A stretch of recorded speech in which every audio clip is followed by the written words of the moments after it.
You know, Cabinet has pronounced itself on the position of GMO. So it's not something we can discuss. So if there will be need to bring GMO maize, we won't do it. Because the Cabinet has decided that we must lift the ban.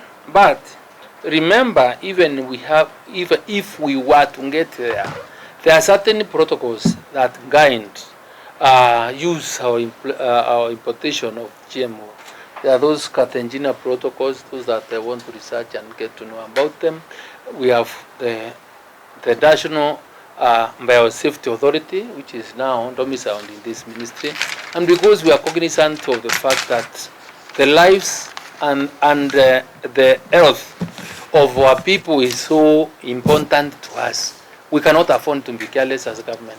We will make sure that the necessary precautionary measures are taken, taken into place, and we will do the right thing.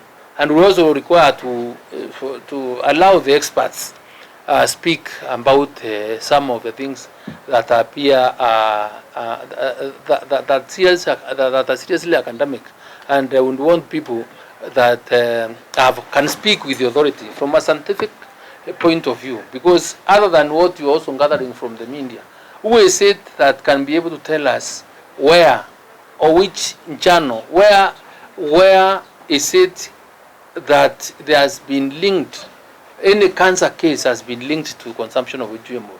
Let us be honest with one another, and let us not fall into this story of politicians out there who have nothing else to do but make a lot of noise, because we are not high, and I can never be a master of double speak. I have just come from Korea. I was eating GMO. I've traveled a number of times, even when I was member of Parliament, America, UK. We've been eating GMO. So now that maybe probably some people are not doing it, you want to say GMO is banned? No. So let us really become critical when there is cogent evidence to link probably GMO to cancer of any sort. And I'm telling you, there are countries that are more advanced in science than in Kenya, and these people take it. So I think we have a government that is keen to ensure that there is food, and the health of our Kenyans or our people in this country is so critical, is so dear to us that we cannot afford to be careless.